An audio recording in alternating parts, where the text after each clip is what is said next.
Contrary to what Bob is worried about, we're going to have some fun here.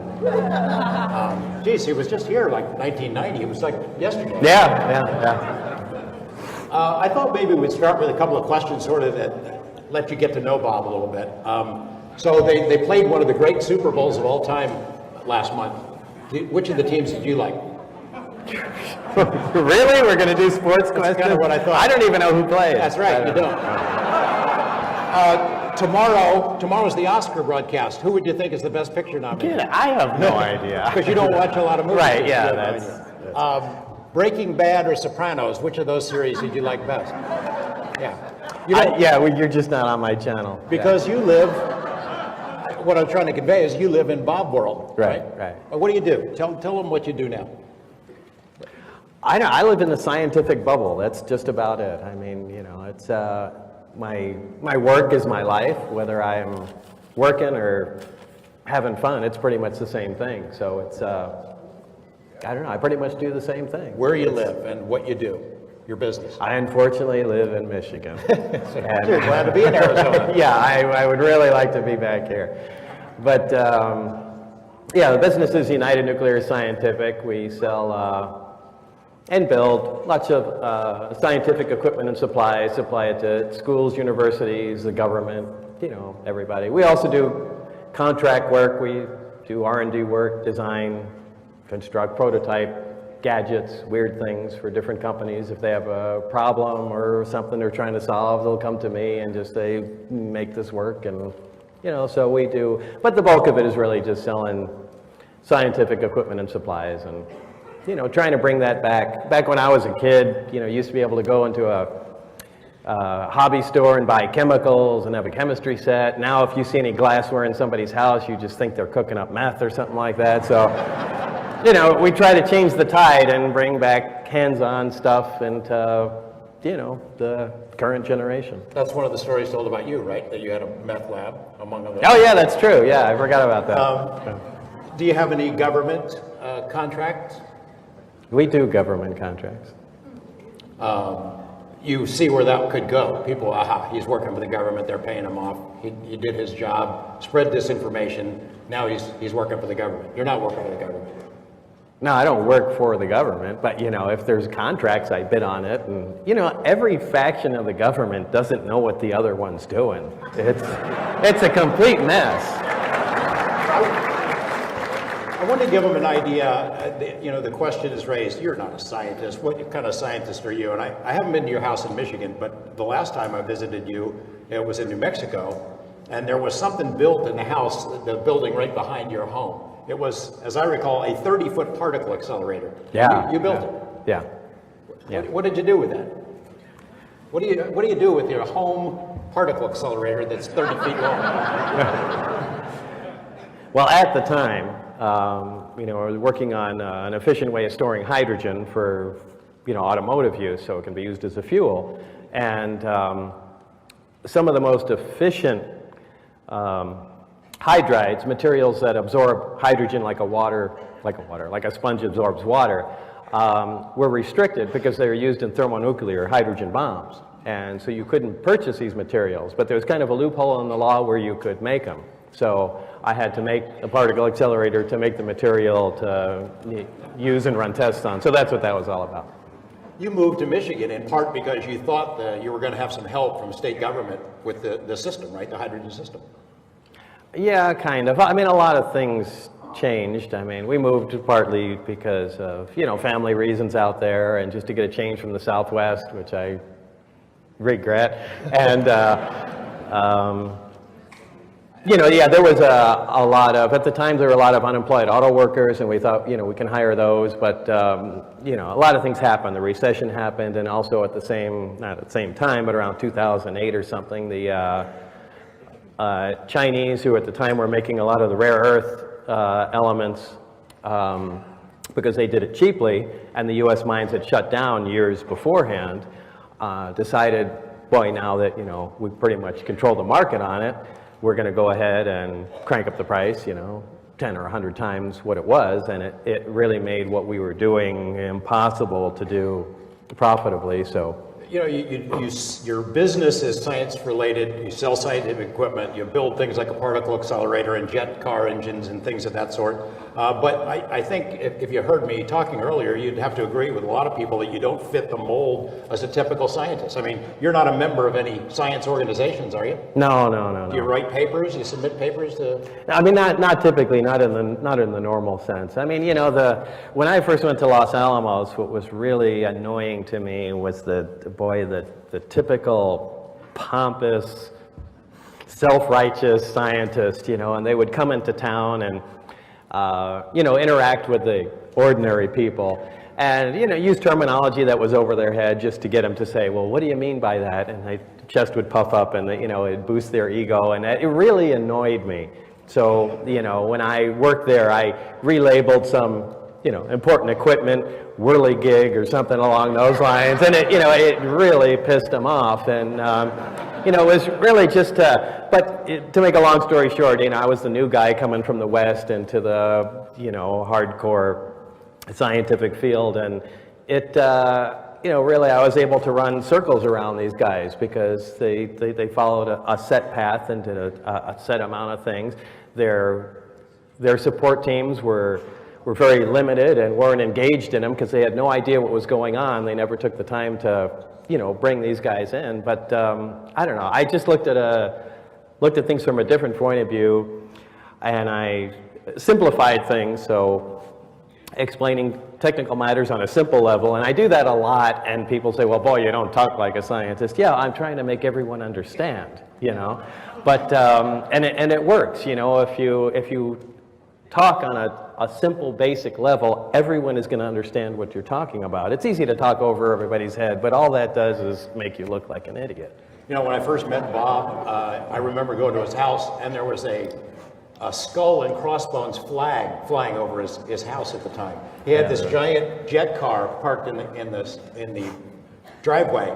He had these videos that he shared with me that we used in one of those reports where it's a lot of machine guns. He had a lot of really interests, the kinds of interests that you don't associate with scientists. I mean, you heard my comparison to Edward Snowden. I hope I didn't make you uncomfortable, but I mean, it's sort of the same vein. There was a guy who had no academic credentials. He didn't make it through high school. He took online hacking classes.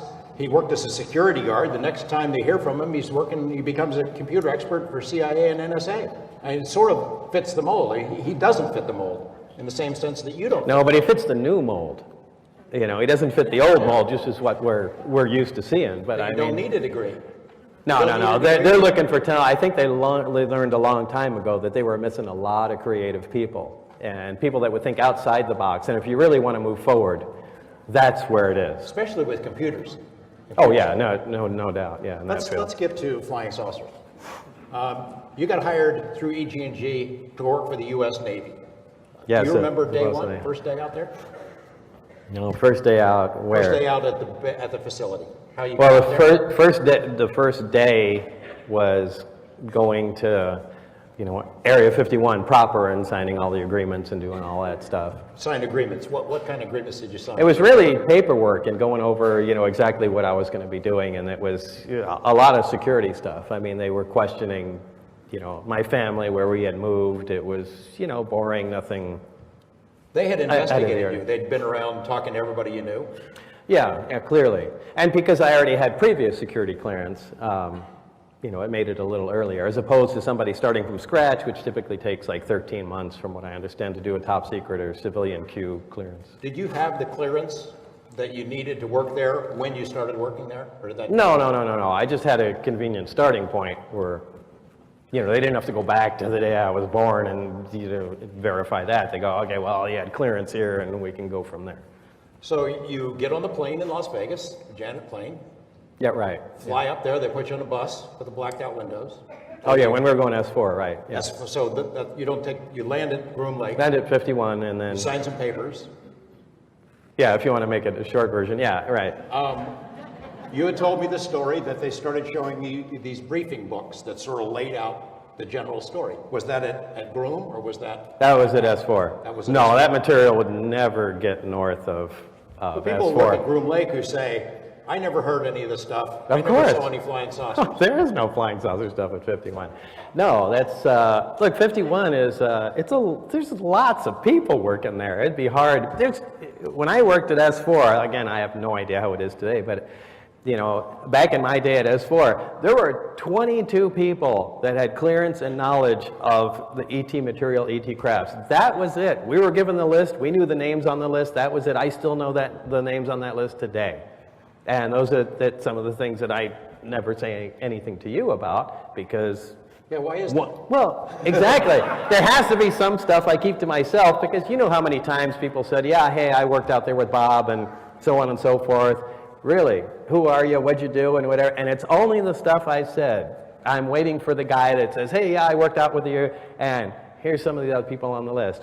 Or we did this, or is it, so it's, if I don't keep that stuff, there's nothing I have to verify if some other guy comes up to me. You see it all the time, though, don't you? I imagine you get emails all the time, or you read stories, or you hear claims on, if you watch television, you'd hear it, that is, about people who claim they've been out there, and obviously they're making it up. Well, I mean, the most recent was this... Bushman? I think it was like, yeah, like the CIA guy or something like that. Was it? There was an anonymous guy who had a... He was dying or he died. Yeah, and a lot of people asked me, hey, do you know? And he was apparently very supportive of me, and but I never heard of him. And what am I going to say? I've never heard of the guy and never seen him. Back to day one. You're at Groom. You take a bus to S4 to Papoose. Yeah, it was an old Bluebird school bus, but navy blue. How did you know it was called S4? Did you read that on something? That was just what they said. That's what they called it? Yeah. Mm-hmm. Did you ever see it written down on anything? Yeah. Mm-hmm. And it's an S and a 4 or S-4 or S-F-O-U-R or? No, it's a numerical 4. Just S and 4, yeah. Okay. And so you get to S4 and you see what? Describe what you saw. Well, the first time I went, we went around... It's kind of hard to describe. There's got a little mountain or rise, whatever, that ends. And the first time, I have to admit, I didn't notice it. We just drove around, and I thought it was just a flat part of the mountain. At the very end is an entrance, a flat wall with doors, and that's where we parked. We went in.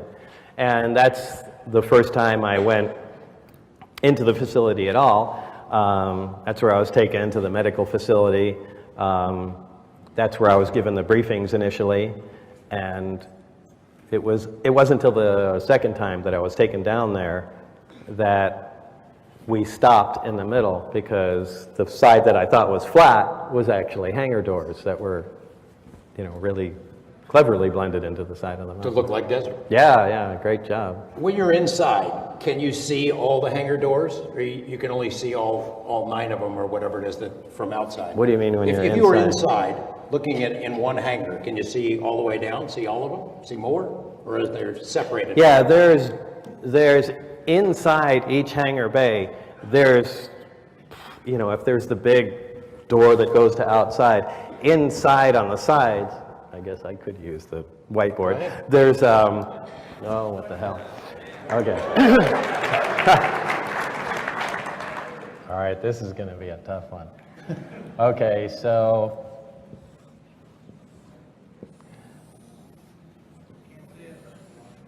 You can't see it, all right.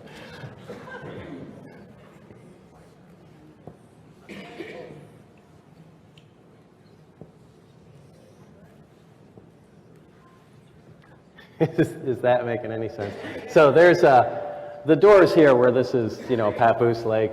The main doors here roll up. However, inside there are regular doors, and on one occasion, these doors were all open. And when I came in through here on the first, well, I think it was the first time they showed me, well, there's the craft in here. These doors were all open, and you could see that there were different craft in each. So those are the doors I'm talking about. Let's talk about the whirly gigs, or whatever you want to call them. So talk about the first time you saw one of them. Was it the first time I saw one of them was the second time I came in. The last bay door was open. That was the sport model that was sitting in there. We pulled up, we stopped, instead of going around in the front normal entrance, we went in through, the big bay door. Before you had seen these posters you described that were on the walls. Yeah, Tell me the They're Here posters. Describe what the posters Yeah, they went through the trouble of actually making a picture of the sport model that was lifting, obviously off of Papoose Lake, because you can see the background there, and it just said, "They're here." And it was like a commercial poster. I mean, they looked like they were lithographed. I mean, they must have been printed on site. They wouldn't have done that out there. But Obviously somebody's idea of a joke. Yeah, it was good to see that level of, lightheartedness out there. First day you get a look at the sport model, what are you thinking to yourself? Oh my God, what are you thinking? No, it was alien flying saucer did not enter my mind. It was ours. It was exactly the opposite, that, this explains all the UFO sightings, that, we have some field propulsion technology. It has to be in this, shape or form, flying saucer type, and this is what people have been seeing for a long time, thinking that they're alien craft, and it made perfect sense to me. It's like, great, I'd really like to be part of this project, advanced propulsion. This is dynamite. So I was excited to be part of it. In fact, when we went by it, and I think I'd even mentioned to you, it had a little American flag stuck on it, yeah. And I dragged my hand across it, and it felt like cold, so I just assumed it was metal and got yelled at immediately. Don't keep your hands at your side, walk forward.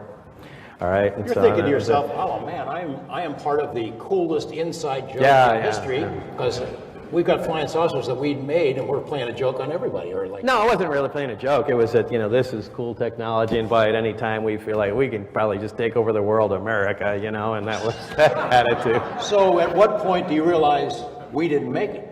How did you learn that? Is that the briefing books? Well, yeah, the briefing books just did not make any sense. We started into, that actually, predated seeing that, and I really don't know. The briefing books covered a little bit about a lot of topics, and it dealt with, analysis of. It was all back engineering material, analysis of metal, power systems, and the way things were. Even the way things were laid out within the craft, and again, it really had me confused. It was so far beyond what I was expecting. Is this some kind of test, or is this actual material? So it just, I thumbed through everything and went, okay, and just went on it from there. But it really didn't hit me until I went in. I was introduced to my working partner, who was Barry Castillo, or whatever I pronounce his last name. And the way they worked there was everything was very compartmentalized, so everybody had a buddy to work with. And that is the only person you can talk and converse with and bounce ideas off of. You can't talk to anybody else in any other group. You can't, even if we go sit and there's a bunch of other people around, you can only talk to the guy, your buddy, they called him. So anyway, so he was my buddy, and the first day we went in there, he was excited to show me everything, and it seems like he had been alone for too long, and he was really excited that I was there, and I was kind of picking up on his enthusiasm, going, well, he says, boy, you are gonna just die when you see this, and one of the first things he did was fire up one of the reactor that had been taken out of the craft. Tell that story. Tell it.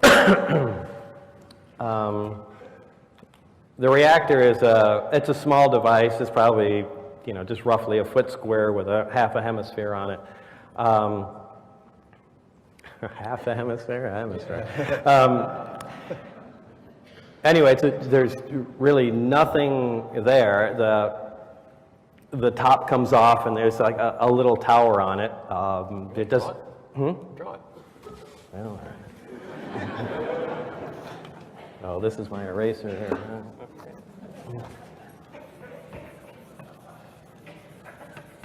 Did you see the drawing in the back? No? Pretty tough. No? Oh, these guys Can. can't. That's not fair. You have to watch it on the screen.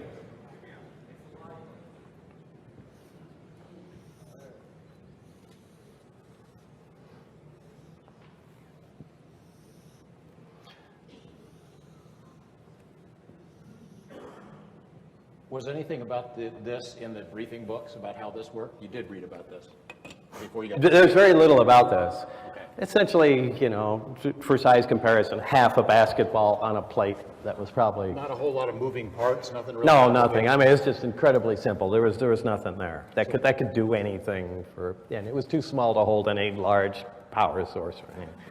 So what did he show you? Anyway, the top came off, and he put the top on, and then he said, "Go ahead and grab the sphere." And as my hands approached it, I couldn't touch it, which was fantastic. And if you ever played with magnets, I'm sure everybody has. You take two like poles of a magnet and you can kind of feel that balance. It was exactly like that, but it was my hands. They weren't magnetic. And he says, you're feeling a artificially produced gravitational field. And that really floored me. And you know, that I began to run through in my mind, how can this be a joke or faked, or there's no way. And that's the first time that it was kind of a domino effect than what I had read in the briefings and going, these guys aren't kidding. This is unbelievable. Let's go back to briefings for a second, and then we'll come back and you can tell us a little bit more how this operated. In the briefing books, you see the craft described, and then you get into some more exotic stuff that you had to wonder, are they messing with your head? Alien stuff.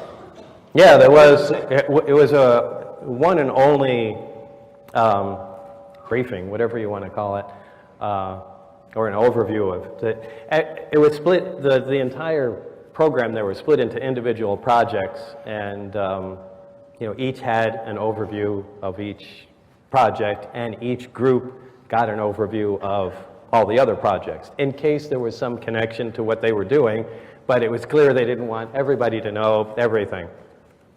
And although the military loves doing that, it really screws up trying to move forward and Too compartmentalized, you can't. It's insane, but they really enjoy that. But anyway, the only thing that dealt with any kind of, you know, biological Entities. yeah, it's essentially what you'd call them. There was just a view of a creature, and the closest estimation I can give you is a gray, because it had a head with the large eyes, but what they were focusing on was a T-cut in the chest, and it was one large organ, and the comments were about how it functioned as a liver, a lungs, a heart, as if all organs had grown together or evolved together, where it was just, I don't know, an all-purpose. Internal organ. Yeah, I guess. I don't really have an analogy for it. But that was it. And they were, and the accompanying photographs were that organ removed. It was sectioned. It was showing the different chambers. There were indications of it. There were the weights of the different pieces that they removed. So, again, I don't know where the thing came from, you know, this was just a briefing of something else, but it was, you know. There's nothing in the briefing book that says this comes from X planet, and you're wondering yourself, are they messing with us, right? Are they messing with me? Are they testing Right. me? I mean, well, it really didn't hit me at the time. It seems they wanted me up to speed really fast, so where they were skipping too many places to make me feel comfortable. You know, at the time, I didn't realize that everybody got these, and, you know, the people that dealt with biological connotations of everything were getting metallurgy reports. And again, it was just in case there was some connection, you know, you could kind of raise your hand and say, wait, you know, this thing might relate to us in some way. Did Barry or anybody else tell you why they wanted to get you up to speed so fast? Were there some urgency there, or were they just tired of not making progress, or what was it? That was never really clear. I know there was some accident prior to me being hired, and You replaced somebody who... yeah, I replaced somebody. Somebody was killed, and it was playing with the reactor, and, you know, they said, well, we're going to be working on the reactor. I went, well, you know, but so, yeah, there was obviously a lot of caution being taken, but from what Barry said and what Dennis said, who was my immediate supervisor, was that, you know, they were trying to make leaps and bounds way too fast, and, you know, I was certainly not planning on doing anything like that, especially hearing the news. Were you thinking to yourself, I shouldn't be here? Why have they got me here? Yeah. Please, there's a billion people they could have hired, that I thought would have been, a better choice for that. But they really wanted somebody. It seems like they were stuck. And they wanted somebody coming from left field with just new ideas, just to get us out of the rut and just move something forward. Man, well, they get the right guy, the mayor of left field. I don't know if that's the way to describe it. Let's go back to talk about the reactor. So he showed you with this experiment in your hands, you could feel it's a force field, and how they faked that, if they were faking it, is amazing. No, I don't think you can. Then you saw some other stuff, the golf ball demonstration. Tell me that story. Tell us that. Well, that wasn't really supposed to be a demonstration, but well, in some way it was, and once I said that's unreal. This is a gravitational field, and you can see that it's extremely strong by it, and it tapers off, and it's following the inverse square law, which is the gravity, radiation. The inverse square law is essentially the amount of energy dissipates really quickly as distance increases. So, that was immediately noticeable to me. And he said, well, check this out. And, he had a golf ball and he, winged it at the thing, and it bounced off the field coming nowhere close to the reactor. And, we have those suspended ceiling tiles in there, and it knocked it out of place. And, he flipped out and said, Dennis is going to be back in here, so jump up on there. We're trying to arrange stuff and, fix the thing. And he's knocking the reactor around and going, oh, man, it's my first day, don't screw everything up. So, and I'm taking the dust off the thing, and the second we finished, Dennis walks inside and is, how things going? Great, so it was something. Let's say it's day one. You've read this interesting briefings. You don't know quite what's going on. You do see this technology. It's damned amazing. What is your job? What do they tell you you're supposed to do? The bottom job is not to figure out how this thing works or, let us know what this is. Just, can we make another one of these? So just let us know if you can. Can we duplicate the can we duplicate it? Like it doesn't have to be exact, but find out how this thing works. If we need to make something that's bigger or do it but we want more of these things, and just do it right now. So that was it. And the answer is, can we? Can we? No. No. No. No. No, we're just not even in the same ballpark. Is it because of materials, or we just don't understand? Yeah, it's both. Look, this is like dropping off an iPhone in the wagon train days and say, we're going to need more of these. That's it.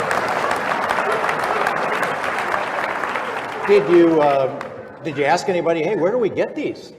Where did these come from? I really did. There was so much other stuff that was flooding my brain that was just amazing, and I was so excited to be there. I didn't care where the thing came from. It was beginning to trickle into my mind. Boy, this is maybe flying saucer crashed in South Africa or something, and we got it, and we're taking it apart. This is great. You eventually saw all of them, or you saw glimpses? Well, when I looked through the doors, I could see. As far as you could tell, they didn't look like they'd been in a crash.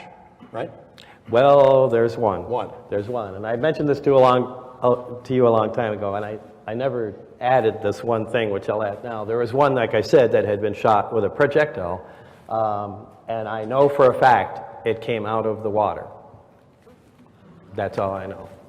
You know it for a fact because that's what you were told? Yeah, that it came out of the water. So it had a great big projectile, like a howitzer shell or something right there? It was it's hard to judge from distances, like from here to the exit sign, how big is that? But I'm guessing it was, maybe a 9-inch diameter hole. The sport model, no dents, no scrapes? No, it looked like it came right out of the showroom. And it looked like the Billy Meyer beam ship?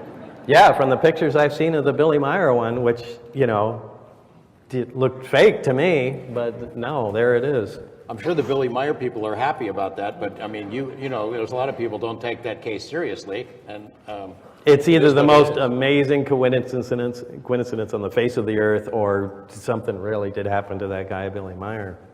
So the sport model, you called it. You had names for all of them. Yeah. What? Yeah. Give me some other names. Well, there's one that looked like the top hat, and one was obviously a Jello mold, and but it was they were just silly names because we were talking about him, and they're talking about Bird 6, and I'm like, what's that? Is that the Jello looking thing?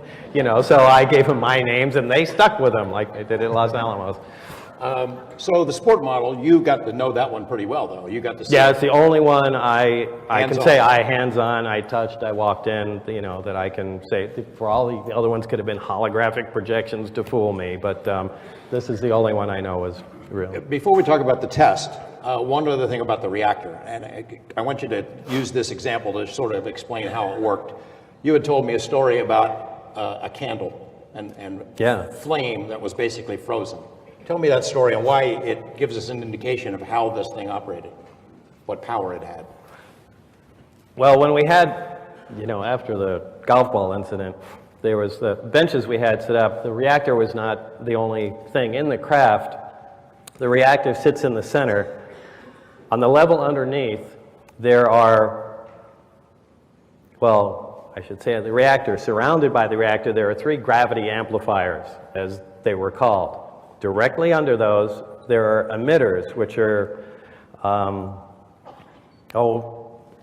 probably like 55-gallon drums. There are 3 of them. They hang directly under the emitters, and apparently the way the device works, is the reactor supplies the base gravitational wave and power to the amplifiers, which channel it down to the emitters, which propel the craft.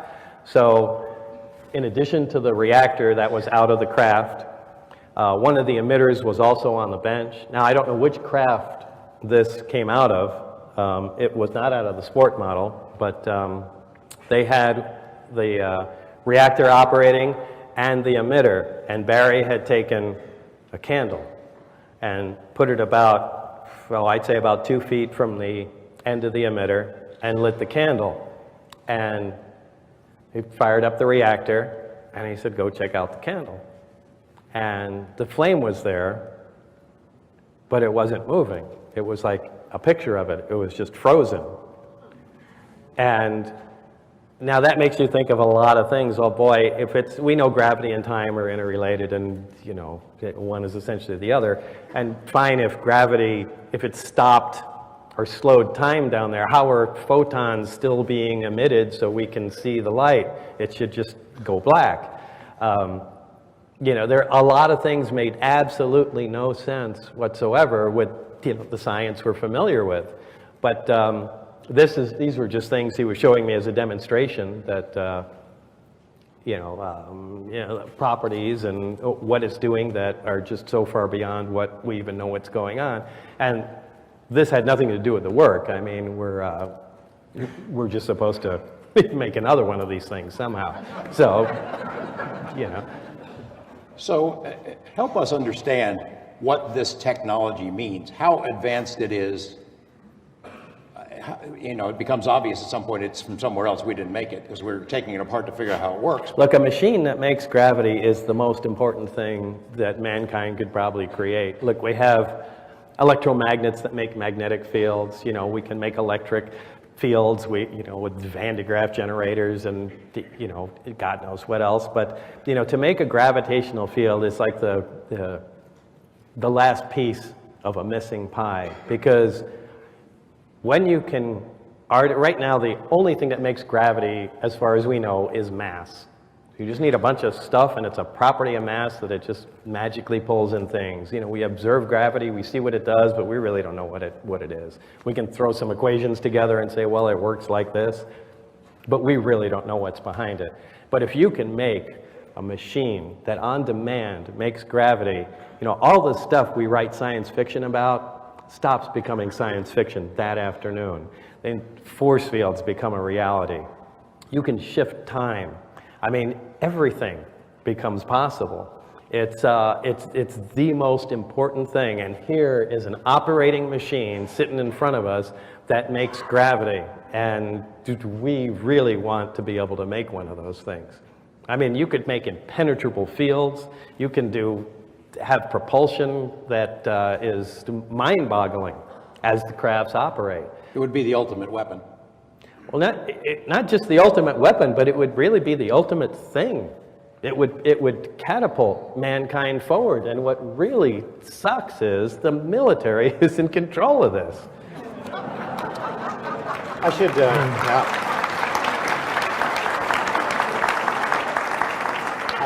I neglected to mention this during my presentation, but Bob and I have talked about it before. A guy named Ben Rich, who Jim Goodall knows and interviewed several times. Ben Rich was the head of the Skunk Works, which they operated things at Groom Lake, and had been there. They developed the U-2 and SR-71 and Stealth. If anybody would know about advanced technology, it's him and Kelly Johnson.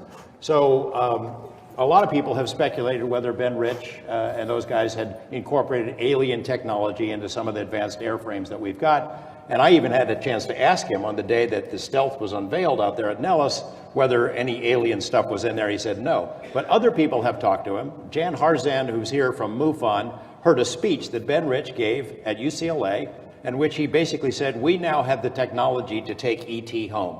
We had the calculations slightly wrong, but we can do anything you can imagine. We can travel to the stars. But, he said, the technology is locked up in black budgets and black programs and will never see the light of day. What do you think about that? Well, it's sort of like the same thing you're saying. Yeah, that sounds exactly like what I'm saying. You know, I hope that's not the case, but I mean, how do you pry it out of there? It really, there should be a lot more people working on this. A lot more people. Well, that's sort of why you became disenchanted with it, but we'll come back to that. Let's talk about the sport model a little bit. You got to see it fly. You got to see it test. Yeah, once. Once close up. Barry and I were in the lab. We were working. Dennis came in and he said, there's a test flight going on. Bob, why don't you come out here? Barry, you can tag along too. And that's when we came in, you know, side door into the hangar. The craft was already out onto the dry lake bed in front of, or the lake bed proper, but it was out in front of the door. And probably about 2 minutes after I got there, the craft just began to silently lift off the ground. And there was a guy between where I was standing and the door that had a small desk, and there was some sort of transmitter on it, and he was just on a microphone talking apparently to somebody in the craft. And at the time, that again immediately set up a red flag in my mind going, that's not supposed to work either. There is a craft being powered and surrounded by an intense gravitational field. How are the radio waves getting into this thing? It just didn't make sense. But again, very few things did there, and I didn't have much of an opportunity to connect all the dots. But it lifted off the ground silently. There was an obvious high voltage corona discharge. It was beginning to get a little late, but you could see the purple-blue glow. But as soon as it lifted off, 6-10 feet, that dissipated, and it just moved around and sat back down where it was. But it doesn't sound like much, but it was incredibly impressive. There wasn't a sound other than a little hiss when it first took off. But it's a big device. It moved around and sat down, and I mean, I was beaming. It was so cool. You didn't get to see, it didn't fly off to Venus or anything, and people. No. This is their prize catch here. I mean, no one is going out there and taking it out of the atmosphere and risking it. I mean, that was a big deal. It could have. I'm sure. I don't know if they knew how to get it into that mode, but like the test flight data that I saw, they even were very careful on what days to take it above the mountain range where traffic was at its lowest in the surrounding area. So they were very concerned about who could see what and how much they risked the thing moving around, but it was quite a prized possession of theirs. So you saw the reactor up close, and you saw the craft inside, not only the test, but you got in it. Yeah, later on it was, again, we have to look at everything. We're trying to figure out how this device works from nothing. So and it's technology, we can barely grasp. So, obviously the placement, orientation of the components and subcomponents might be critical to the operation of it. So, I was let in one time. There were several other technicians in there doing their own thing. I don't know what they were working on, but we wanted to see where the reactor was, how it was positioned, where the amplifiers were. And this is when, I described to you, there was access to a lower level to where the emitters were, which was a small hexagon-shaped area that had what I thought was a really creative, collapsible doorway. And I guess the only analogy is if you take a 6-pack of beer that comes in bottles and you take out the little divider there, if you stand it up by itself, it's really strong. It'll hold a lot of weight, but you can easily collapse it flat by the side. This is essentially a metal version of that, and it was a hexagon shape with a little hole, and you can walk on it, but you can just put your finger in the hole and pop it, and the whole thing snaps over to where you have a hole you can kind of stick your head upside down in, which is what I did. I just leaned in there, and they wanted me to see how specifically how the arms that held the emitters connected to the bottoms of the amplifiers, and those in themselves were fantastic technology. Describe the interior, what it looks like. It's very, very bland. If I, again, was to give you an analogy, I would say it was if you put all these components in there, pretended everything was made out of wax, heat it up for a bit and let it cool off. There was never a sharp angle anywhere. Anytime something sat somewhere perpendicular to it, it had a radius of curvature to it. Everything had a smooth curve everywhere. It was all one color. Was it all one piece? It looks like it was one giant inject and molded thing, but there was not a seam, there was not a rivet, there was not a fastener. It was just all there. Any buttons? No place to put in the key? No, and there's no wiring.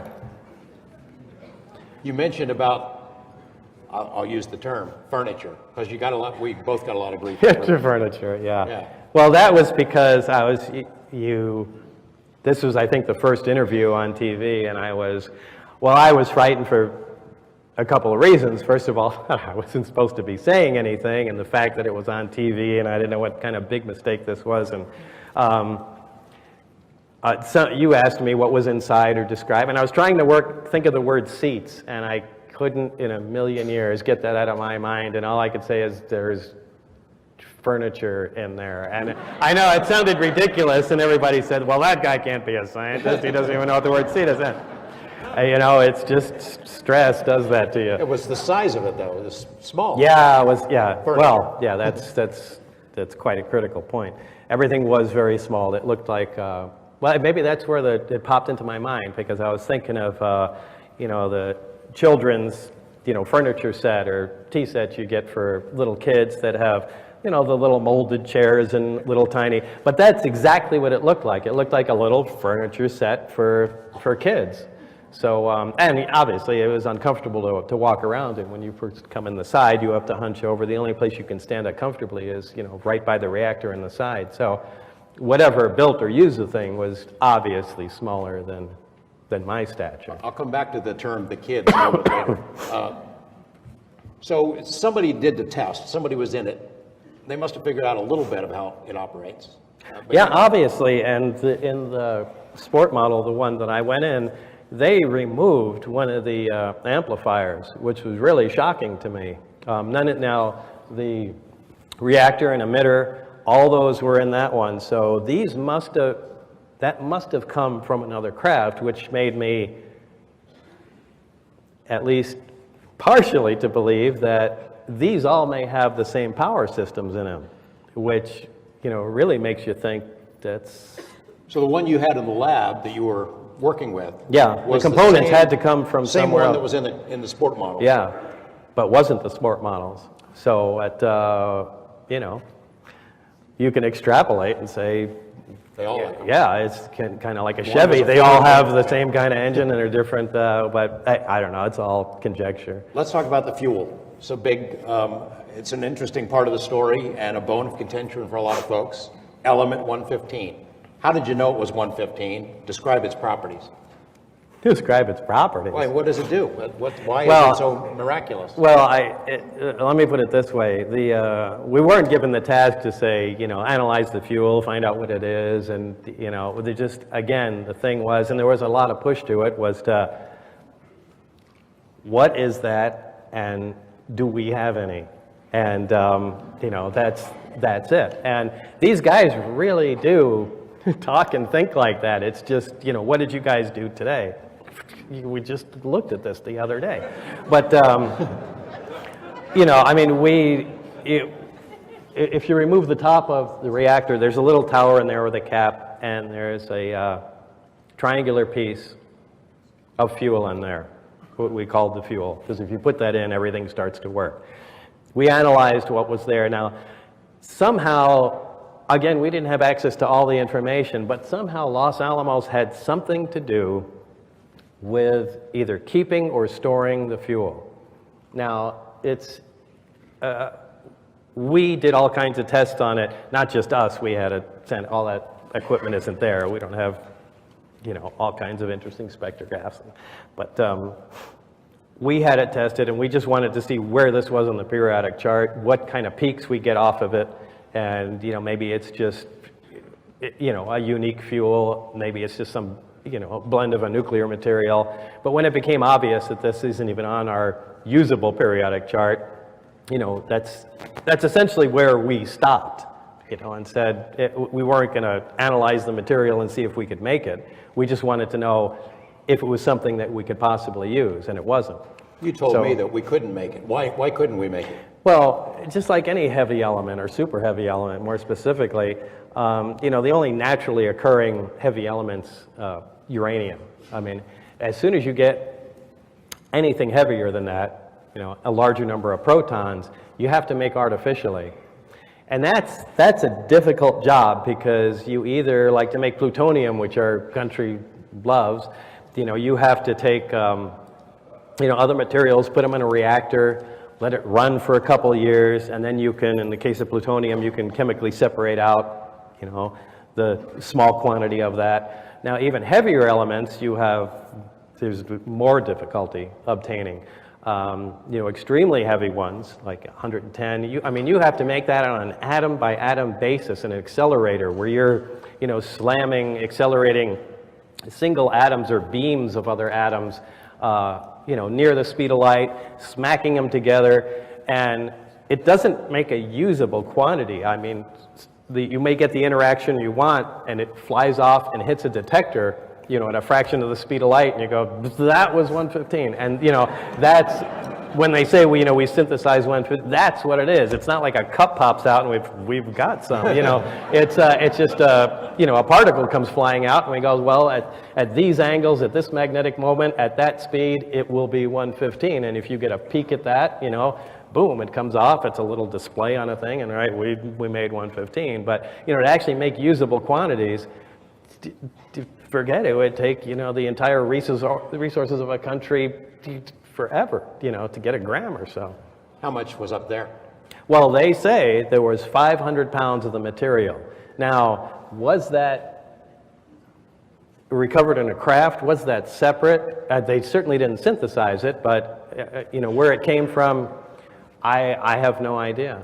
But again, Los Alamos had something to do with it, because they renamed it LA 1000. I know there are shipments back and forth there, but I think it had to be, from what I understand, it had to, if you assume a cylinder of this material, it has to be machined into a cone, and that cone sliced, it has to be stacked first, like a bunch of quarters stacked on top of one another, then machined into a cone, and then sliced to be usable in the reactor. Now, all of that had to do with the metallurgical guys, and we weren't even allowed to know why, but I knew that was necessary for whatever it's worth. Reactor doesn't work without 115. Did you ever do an experiment to try some other kind of fuel? No, no. Okay.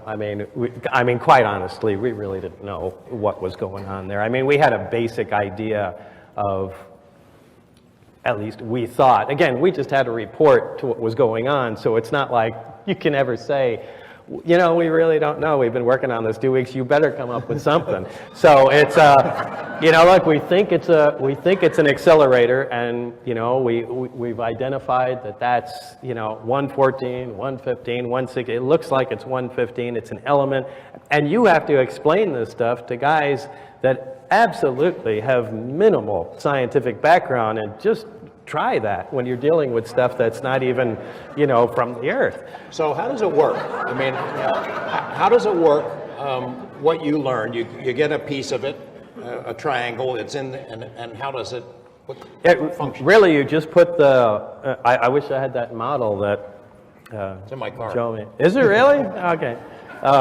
You just put the fuel in there. There's a little cap that sits on top. And then as soon as you put, yet nothing happens, but as soon as you put the lid on, it turns on. There's no on switch. Yeah, it's just, it's like it attains resonance or something. It just is on. Which makes you wonder, how does it work in the craft? Because no one's taken the lid off, because in the craft, it sits on the ground and there's a conduit that sits over it and goes to the top of the craft. So, but it's not clear how anything works in the craft. And it generates gravity. Oh yeah, Creates. yeah. It generates its own artificial gravitational field, and that lifts the craft off the ground. We've had conversations in private about how this accounts for some UFO cases. I mean, it in effect achieves invisibility in a sense. You can be saying right Oh now. yeah, absolutely, yeah. Because light, it will bend it around there, and sorry, I didn't leave that. I left out that pretty important observation. When the craft was up, I mean, you could walk underneath and look straight up, and you can't see the craft until you step to the side, and it becomes visible again. It's quite amazing, you know. So it bends light, just like you know, you could see on a hot roadway in the summertime how heat would affect that coming off of, you know. But here you're in a much more controlled situation, and the shape of the gravitational field, the artificial field around the craft, if you look at that and then we're able to stand at different vantage points, you can just look around it. Now, this isn't something new. We know this from, you know, looking at faraway stars. They call it gravitational lensing, where a star might be over here, but because we're looking around another star, it bends light, and, you know, but here again, here is an artificial source, a machine that does this, and that's everything. But yeah, like I said, all the science fiction things become reality. There's your invisibility cloak, there's your, you know, impenetrable force field, here's your field propulsion system, and, you know, here's you're even beginning to tamper with, you know, potential time travel. It occurs to you, hey, this could work not only in space but underwater. Maybe that's why the Navy's interested in running the program. I mean, it's odd, isn't it, that it's the U.S. Navy running the program out there? You know, that never occurred to me. No, I swear to this, I never even thought about that thing operating underwater. It would work just fine, though, wouldn't it? I guess. I don't know. I mean, yeah, I don't understand why it wouldn't, but it'd be interesting to see what the water does. You had said, I remember, I could barely get my pointy little head around it when we were first talking about this, but that if somebody had one of these and were out in space and wanted to come to Earth, in essence, they're not propelling themselves toward Earth. It works differently, right? Yeah. In fact, the two modes that the craft operated on are, they label Delta and Omicron configuration. Delta meaning using all three amplifiers, and Omicron obviously meaning just one. And the way the craft would work is, let me get rid of my reactor here. Now I'm going to draw a really bad flying saucer here.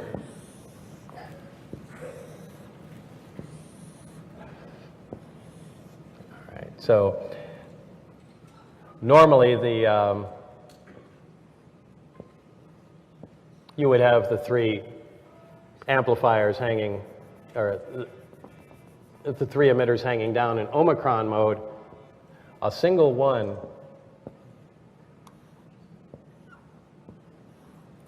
would swing sideways, and you would have the other two sitting like that. Now, what happens is the two that are facing straight down essentially act like a pedestal where they just keep the craft steady. The one swung out to the side creates a gravitational distortion off the edge. And these, in Omicron configuration, these things really fly unstable. They do not look like any sort of high-tech technology. To give you an example, if you put a bowling ball in the middle of your bed and 2 feet away you take your fist and you push it down, the bowling ball rolls towards it. And that's exactly how the craft operates. It focuses a single emitter and creates a gravity distortion, essentially a divot in space-time, and the craft rolls forward, in the distortion. So that's basically how the thing moves around. So, and this is opposed to our conventional propulsion, whether you're using, a jet, a rocket, a propeller. We always take something and accelerate it out the back using the action-reaction principle and, push forward. And these guys are doing it exactly opposite. They're creating a distortion in front and sucking towards it. When element 115, of course, when you're talking about this stuff, it did not exist. We're still years away from it. But you had told me in that first interview, look, we believed that there was an island of stability somewhere, 115, 116, somewhere in there. And maybe someday we'll be able to make it. It didn't exist then, but they've made it since. Tiny little piece, as you said. When that news comes out, some people said, aha, Bob was right. Others people say, aha, Bob was wrong, because this isn't 115 at all. It doesn't behave anything like what you said. There's not 500 pounds of it, that's for sure. So, there's not 500 pounds of it. Like they had up there. We couldn't make 500 pounds of it. No, obviously not. And, well, look, you're talking about physical quantities and also, atom quantities from fabricating it. But, the island of stability isn't something that we came up with. That's been theorized since probably the 50s, that it just looks like in the, physical makeup, or just the geometric stacking, I guess, of protons and neutrons. It's certain combinations, they're stable, and other combinations, they're not. Well, it looked like further up in the periodic chart, boy, if we have ever had anything with 115 protons or something in that range, it looks like that might become stable. And, that was actually in our minds when we were trying to identify it. I said, boy, this thing is off the charts. Are we looking at the island of stability? And I'm beginning to get lost here. Well, I was asking where are we going with this? The 114 that was synthesized. Oh, yeah, so the 115. Again, I think what did they whack together? Calcium and, I don't know, bismuth or something like that. But they did a unique collision and accelerators, and they made, a few atoms of it, and they went, this is, 115. And it decayed. Now, obviously, this is a stable material, but... a different isotope. Yeah, it's like I said, there's, we have hydrogen that's, 1 on the periodic chart, just like 115 is 115. It has 1 proton, 115 has 115 protons. Well, there's hydrogen, which is protium, which we're all familiar with, hydrogen gas. It's flammable, it's stable, it doesn't, decay. But there's, 2 other isotopes of hydrogen. There's still hydrogen, there's still element 1, and, one we call deuterium has 2 protons. It's also stable, but it's different. It's heavier. And there's another one called tritium, which is radioactive, and it decays. About half-life about 12 and a half years. Again, they're different isotopes. They have different numbers of neutrons. They have the same amount of protons, so it's the same thing. No doubt 115 has, God knows how many isotopes.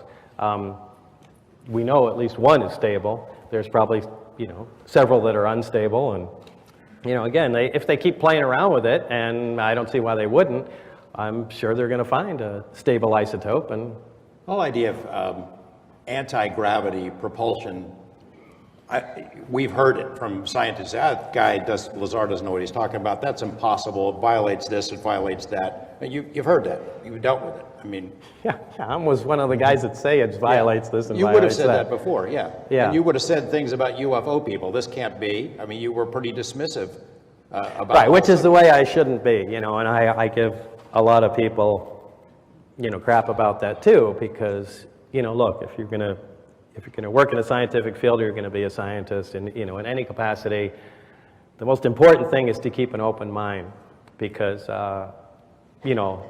look, back in time, they said, 30 miles an hour is the fastest a human body can possibly take, and that was written as a scientific fact. I mean, that's what scientists believed then, and they all agreed on it. And, how many other things are we, they said, this is the way it is. You cannot do that. You have to keep an open mind. Look, flying saucers, I used to laugh at John Lear and have a good time of it.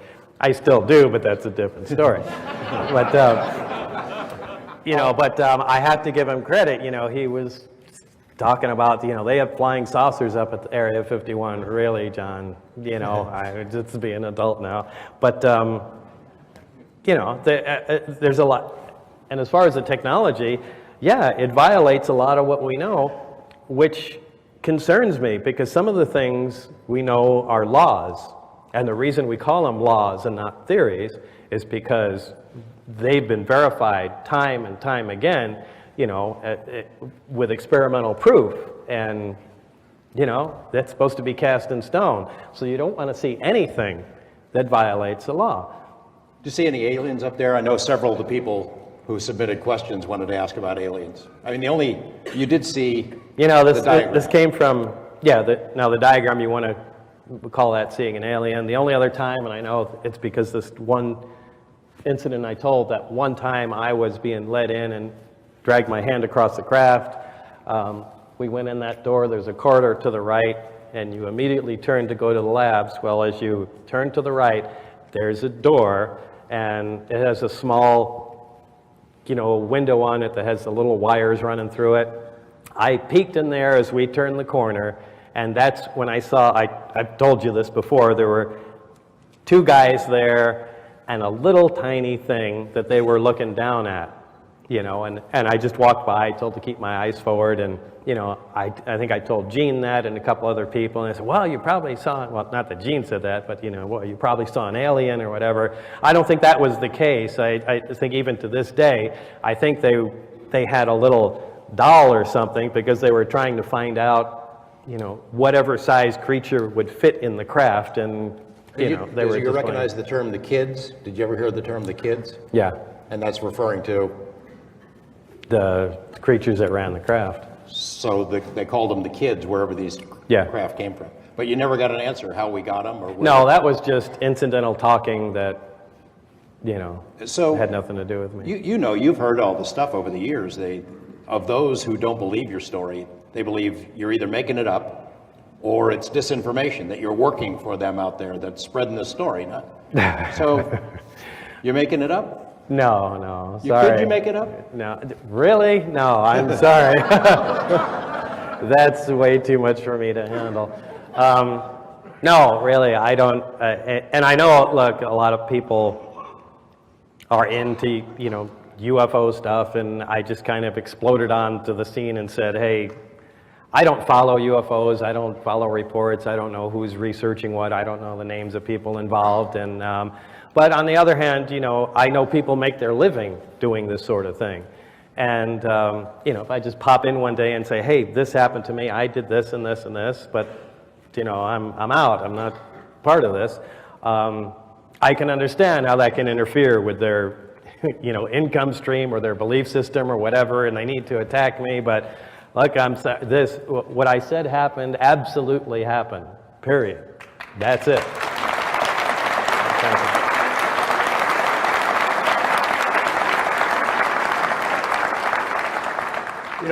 I've been speaking about you for a long time. A couple times a year I'll go, I'll explain the story from my perspective and defend you, because it deserves to be defended, and I believe the story as it's been told. But you go out there and you hear all kinds of crazy theories about what you're doing and who you work for and everything, and there are those who have a lot of trouble with it. I can understand that. Look, if the tables were reversed, I honestly could not say I would believe my story. Look, there's not enough, I can't provide enough information, and in some cases won't, to, to back up my story. And, if the tables are reversed, I have to take that other side and go, look, guy, unless you can, provide more proof, I just can't say that, I'm behind it, and I have to agree with that. So why did things go south for you? It seems like a scientist's dream to work on a program like this. Why in the world would you walk away from that or tell anybody else about it? Were you picked because they figured you would tell somebody about it? No. I mean, that doesn't make any sense. Well? What happened was, it was kind of more of a personal nature between my wife and I at that time. Now, it's not like I had a 9-to-5 job and they said, come out at these hours. It was really a sketchy setup that they would call me. The place at EG&G by the airport, what was that? It was on Sunset Road over, yeah. I think it was called something, I can't remember. Anyway, they would call me and say, it's now 8:45. By 9:15, we expect you to be, at the building and board the craft and, the airplane, not the craft. Yeah. So, and it would be at a moment's notice like that. Well, and look, I was so really thrilled to be part of this project. I was keeping with the whole program. Like, I couldn't talk to my wife. I said, look, I'm working at the test site there. It's on secret nuclear stuff, and that's it. But again, I get calls in the middle of the night. She can't hear who they are. And I said, I got to go, it's work. You have to go to work at 8 o'clock at night and you may not be back, until the middle of the night or the morning. I said, yeah, that's just the way it goes. And that happens, time and time again. And, if the phone picks up and, my wife picks it up, they hang up, and, so then they call back, I pick up the phone, yeah, it's Bob here, and, yeah, okay, 2 hours, I'll be there. Well, after a while, that seems like something else. In fact, maybe not after a while, but pretty quick. And, it's something I could laugh at now, but it was not funny then. And,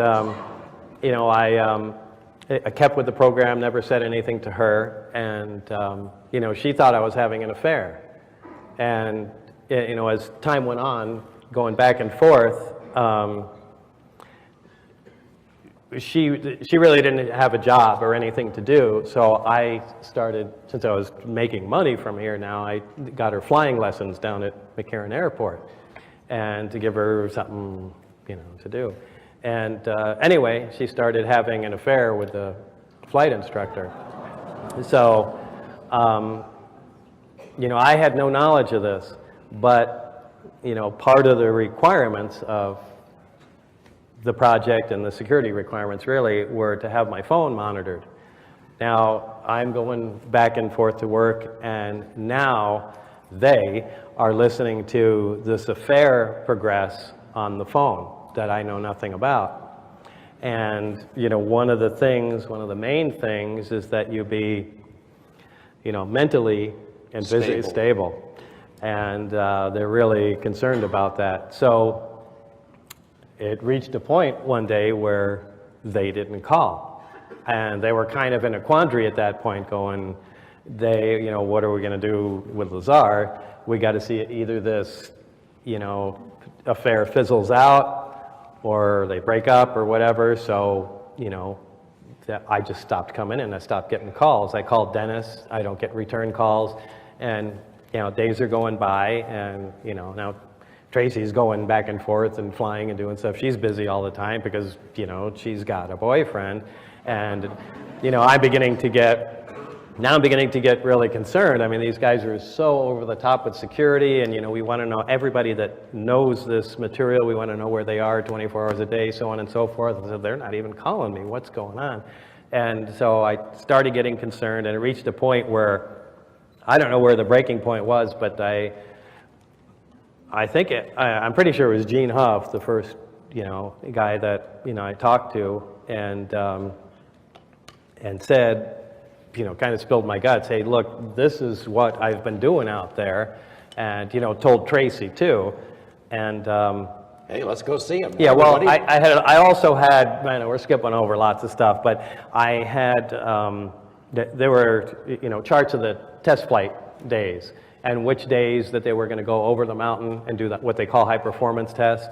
So those days, statistically, on that highway they went by, the lowest number of travelers was on a Wednesday night. So Wednesday night, I think 8 o'clock was like the test night. So I knew how long they were going to be in the air. I know all that stuff just from memory. So I told these guys, I said, this is going to be an unbelievable story, but this is what I've been doing. I can go out there and show you guys, but I'm starting to get concerned that they don't like me anymore for some reason, and I'm just going to disappear. So I just want somebody else to see what I had done in case I'm just gone one day, and at least you guys have a story.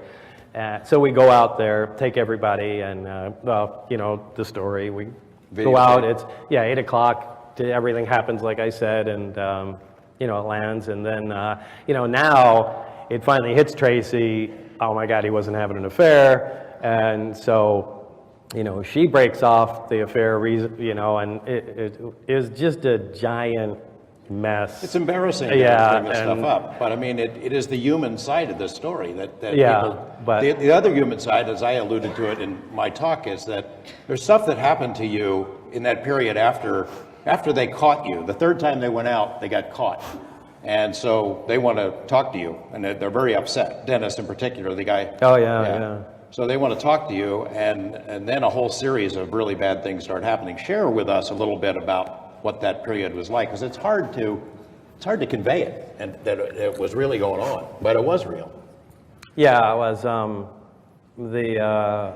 well, I guess it started when we got caught. When we got caught that time. I can't quite remember which time that happened, but we had gone out again with the test flight data 2 times. And been there on Wednesday nights, and Gene Huff, and we had an ever-increasing amount of people that we began to trust to go out there, and which was getting really ridiculous. I think we even brought a motor home out there, and we're parked out on the road because nothing. No, once you start getting away with something, you get a little cocky and thinking, boy, they can't see us. And so we're out there, and Gene and I kind of joke around sometimes and say stupid stuff, pretending that someone's out there listening. So we're sitting out there on the dirt road. The test flight time is coming up. We're sitting, leaning on the front of the car, and Gene says something to the effect is, well, I hope out there they don't realize that we've got those other 150 team members out back with, automatic weapons and everything, and they're getting ready to storm the base. And I said, they can't possibly know about all those guys, And so right after we said that, now it's pitch black, you can't see your hand in front of your face. Not 50 feet in front of us, you saw a little green thing fall on the ground and roll to us. And they're both sitting there, what? And as it turned out, there were a whole bunch of guys standing there in the dark watching us through night vision scopes, and after I said that, a guy dropped one and it rolled over to us. So they turn on, turn on the lights. Okay, everybody come with us, and that.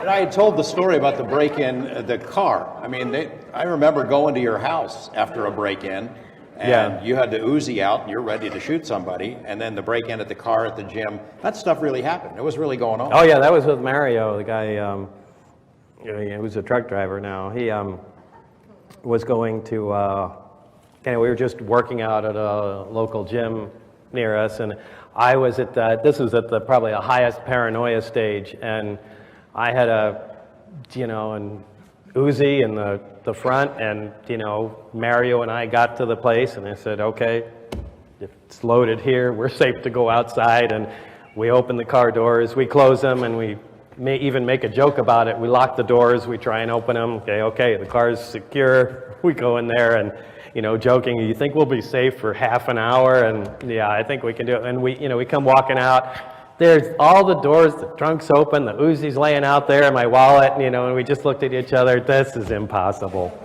But yeah, that happened. Mario tells that story probably every day. You, at some point, you decided to talk to me. We did that interview in Silhouette. I can't quite remember how that happened. There was just too much going on. But yeah, I know at some point, and that was really, again, Lear was making a big deal. He started naming off the people that he knew that suddenly disappeared, and he said, unless you talk to this guy, Jorge Knapp, and if you go out on the air, they'll be afraid to talk to you. I said, John, they're not afraid to do anything, but I called you anyway, or he did. And then it kind of hits the fan. They're really mad at him, and then that's when a lot of really bad stuff started happening. And then we decided to record an interview just for safekeeping in case something happened to him. So it was a couple of hours on tape, and I, under the condition that I wouldn't use that until Bob said okay. And it was 8 months. 8 months until we got the okay, and I worked on him every day to talk him into allowing me to use it and tell the story, assuming he was still alive. And on the day that we were ready to broadcast it, it was part 6 of a 9-part report. Bob suddenly changes his mind and grabs the videotape. Well, because you were going to say who I was, yeah. Yeah, we're getting ready to identify him. We're 10 minutes from going on the air. We're wrestling over the tape. As a UFO profiteer and messiah coming forward and making up stories, he was a very reluctant witness, I can tell you. You regret it? I mean, we heard a little bit of it. At times, you certainly regret it. It's changed your life. I mean, it's changed you. Yeah, it has. It's not good. This is not. No, good. I mean that's what's kind of entertaining to me. People, they come, you made up some story. I bet you're making all kinds of money on there. Where? I want my cut.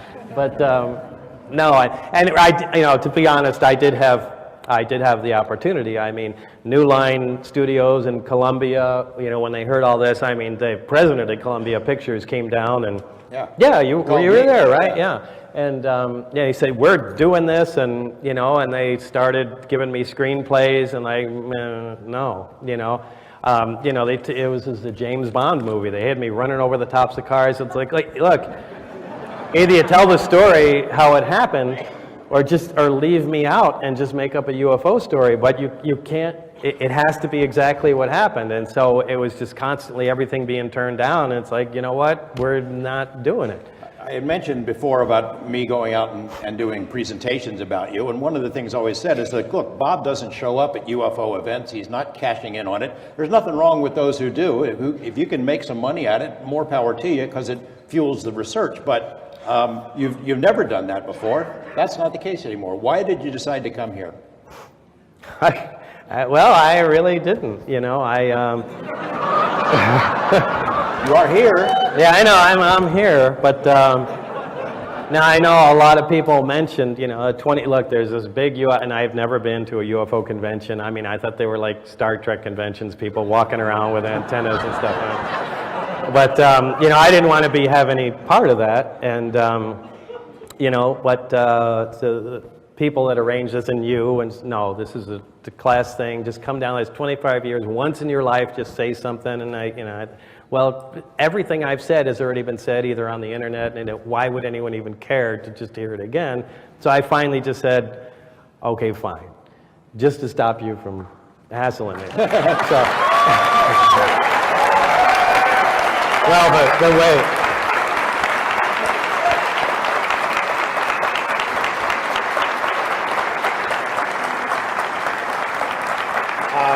But it really didn't end there, and that was just a moment of weakness. And then and one of the reasons why was because it was like 2 or 3 months away. So I just, February, fine, whatever you want to do. And then anyway, a few weeks went by, and it kind of hit me that one day that date's going to come around, and I was more than that. Maybe it was 3 or 4 weeks or something like that. So anyway, I called them back here and I said, no, I'm really thinking about not doing that, and I'm sorry. And I told my wife and George, and and I really didn't realize there were this many people that were interested, and they said, you can't back out. We've been advertising. There's going to be a lot of people here, and and I said, you've got 15 or 50 speakers or something. It's just one less that's going to be here. But seriously, you don't understand that people are so interested in seeing you and hearing from you. It doesn't register? Well, no, but I appreciate that. I do. But I mean, and that they made that clear. Aside from the fact that they'd sue me if I didn't. So I said in a nice way. Yeah. In a nice way. So I will go. So I am here. Well, the fact that you said that you would do it because I keep pestering you, I take that as a no, and also I did, I did give him my word. I do it, and it's not like I'm, too bad. It's cool, and then I told you it'd be great. It'd be cool. Well, no problem. When you heard the presentation about how far this story has traveled, how many industries and businesses it has launched. The extraterrestrial highway, that's from you. The Las Vegas 51's baseball team. Yeah, people jumped capitalizing on it really, really quickly. It's amazing, isn't it? I mean, when you see Area 51 mentioned in movies, in some Tom Hanks movie, or Independence Day or something, it's overwhelming. Yeah, I guess it's it's hard for me to grasp. It's almost I don't know how to describe it. So the experience here so far has been pretty good for you. Might you do it again, or might you open up a little bit, or?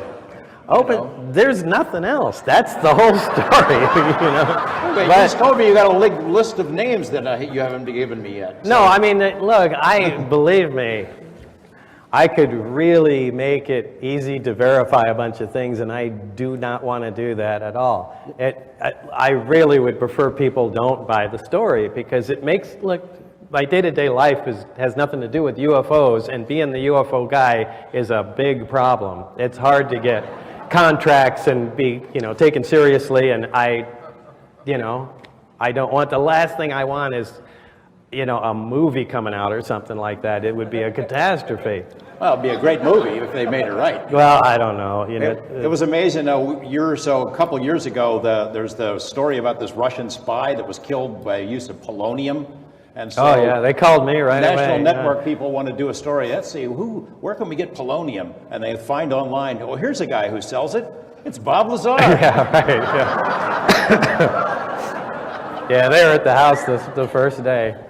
But do you get stopped? I mean, you got people stop you on the road? I know you get emails and phone calls. Well, emails, people asking, questions that, that really aren't up on, the topic at all. It said, has anyone tried to, duplicate one of the crafts? Well, that was the whole aim of the project there. But they're just hearing that there's a guy that might have worked on flying saucers, and, this is his email address. But by the way, I'm not on Facebook. There are these guys that pretend to be me, and I keep getting these emails. Hey, thanks for friending me on Facebook. What are you talking about? I think this is our time. We're up. I've been asking questions submitted by folks, including in this, and I think that people are just excited to hear it directly from you tell the story. And again, I certainly understand why people would have a hard time believing it, but I do too. It's true. I do too. Yeah, it really is. It really is. It really happened. Yeah, exactly that way.